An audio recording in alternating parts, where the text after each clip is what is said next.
yang kita fokusin di sini adalah isunya sih. Kita pengen ngangkat isu yang memang relate sama keseharian kita, sama hidup kita, yaitu adalah isu kehilangan, merelakan, punya kesempatan kedua, dan juga isu yang terjadi di dalam hubungan gitu. Gimana hubungan yang udah lama atau hubungan itu berakhir, kadang berakhir bukan karena dosa besar aja, kayak bukan karena selingkuh aja kita bisa putus, tapi karena beda visi, mengedepankan ego masing-masing, itu kita juga bisa pisah dan kehilangan seseorang. Jadi kita tuh pengen ngangkat itu gitu. Yang juga kita mau memperlihatkan bahwa pertumbuhan teknologi zaman sekarang itu bisa membuat kita mencapai apa yang selama ini kita rasa nggak bisa gitu. Kita bisa melihat orang yang mungkin udah nggak ada di hidup kita, tapi lewat teknologi kita bisa gitu. Kebetulan juga salah satu brand ternama launching juga gitu. Pas kita mau launching trailer, kebetulan mereka juga launching gitu ya. Terus kemarin ada konser juga. Iya, ada konser juga, konsernya almarhum Glenn Fredly, di mana konsernya pakai hologram gitu ya, kayak pakai AI gitu. Jadi kita masih bisa ada di memori yang mungkin udah hilang, tapi bisa dibangkitkan lagi sama teknologi gitu. Jadi nggak ada niat sama sekali, pokoknya penonton harus nangis nih, enggak. Tapi ternyata pas kita jalanin syutingnya, kita jalanin ceritanya, ternyata memang tidak mudah ya menghadapi yang namanya kehilangan. Tidak mudah untuk mendapatkan kesempatan kedua lagi, bertemu sama orang-orang yang selama ini udah nggak ada lagi di hidup kita. Ya akhirnya saya menjadi seperti itu ya, nangis-nangis banget gitu. Dan itu juga udah sangat berusaha di tone down banget padahal nangisnya, karena karakter Dita itu bukan tipe orang yang gampang meledak-meledak dalam mengeluarkan emosi. Jadi ada beberapa adegan juga yang sama Umay, please tahan, air matanya jangan cepet keluar, oke? Tahan gitu. Tapi saya cuma bisa berhasil menahan 5 detik aja. Habis itu nggak kuat gitu, air matanya pecah dan karena emosinya luar biasa. Jadi itu sih sebenarnya niatnya, kita ingin ngasih lihat ke penonton, dan semoga penonton yang nonton juga bisa merelakan atau bisa membantu mereka sembuh dari proses kehilangan yang mereka lewati gitu.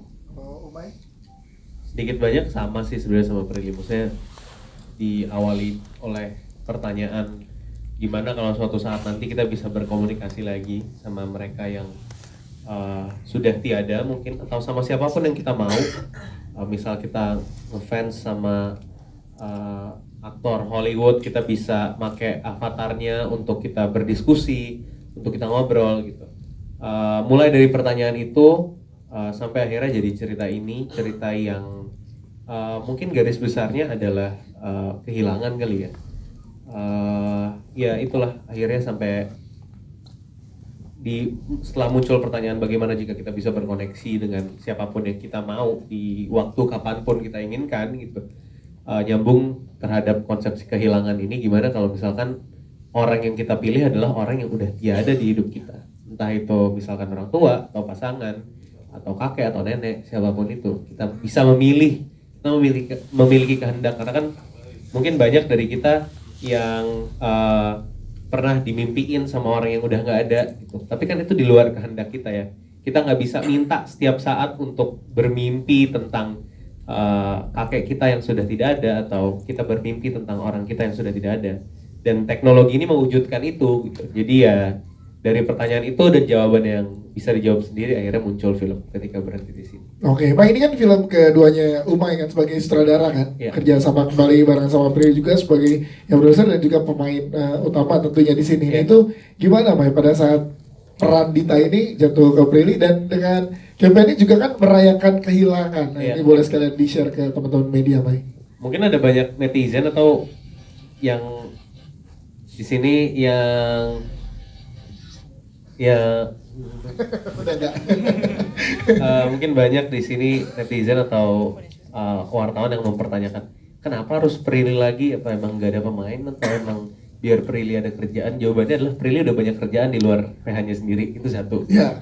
Yang kedua, buat saya sendiri ya, ini subjektivitas saya, kalau nggak setuju pun nggak masalah gitu.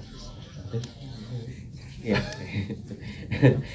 Subjektivitas saya adalah susah buat saya nyari pemain dengan skill set acting seperti Prilly.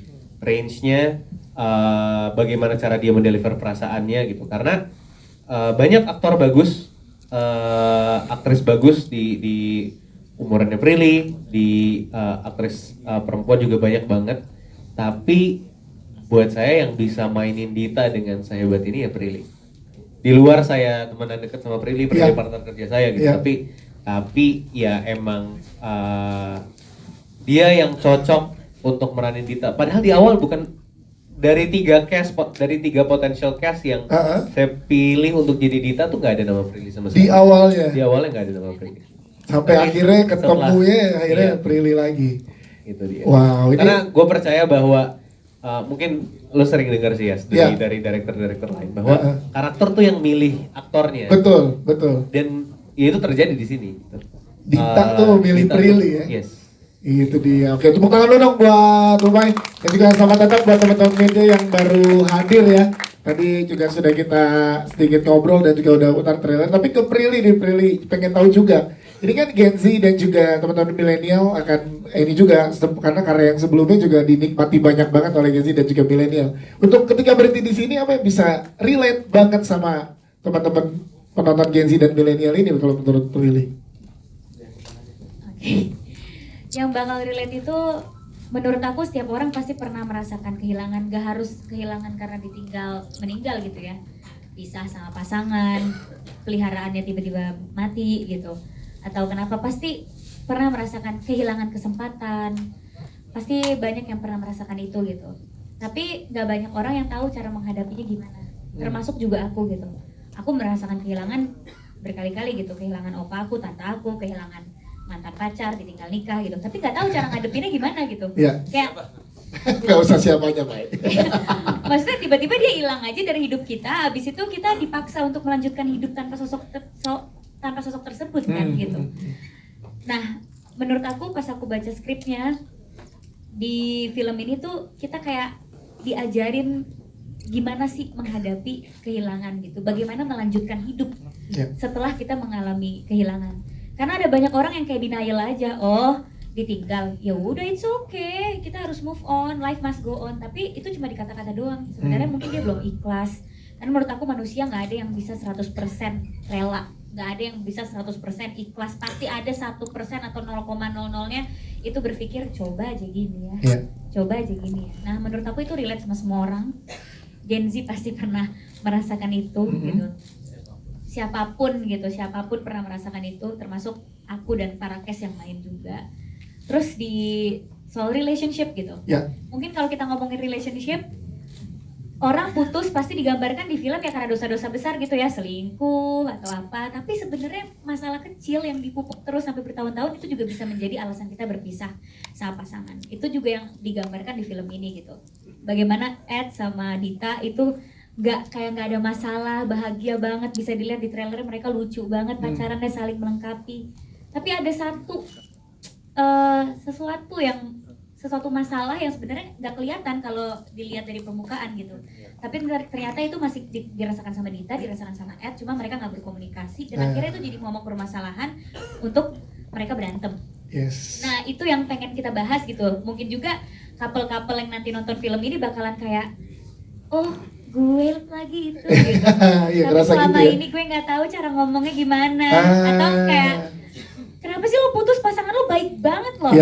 Ya tapi kadang baik aja nggak cukup gitu. Kadang kita juga harus cari pasangan yang bisa ngisi bagian yang paling penting dan fundamental buat kita kan. Dan film itu mengajarkan jadi bukan cuma kehilangan tapi juga soal relationship, soal persahabatan. Di sini kita bisa lihat ya kadang jodoh kita itu bisa jadi jodoh orang yang paling dekat. Kadang kita bisa jadi jodoh sama sahabat kita. Kita bisa jadi jodoh sama nggak tahu siapapun itu gitu. Jadi menurut aku film ini tuh banyak banget yang bisa relate gitu, karena bukan cuma kehilangan tapi ada relationship di situ, ada friendship di situ, ada keluarga di situ. Gimana zaman sekarang aku suka banyak menerima keluhan anak zaman sekarang tuh susah ngomong sama orang tua. Setuju. Karena gapnya maksudnya gap teknologi sekarang, sosmed apa segala macam terlalu jauh sama orang tua yang dulu nggak ada sosmed gitu. Jadi cara ngedidiknya juga beda kan. Nah di sini juga ada gitu keluarganya. Gimana anak tuh susah ngomong sama orang tua dianggap susah ngerti, padahal emang komunikasinya aja yang nggak cocok. Jadi di sini banyak. Tepuk tangan buat Prilly dong. Jadi ini akan ada main lengkap dan relate banget dengan penonton kita ya. Teman-teman media, sebelum kita lanjut ke pertanyaan berikutnya, boleh silakan yang baru hadir boleh mengisi kursi yang kosong ada di atas. Silakan.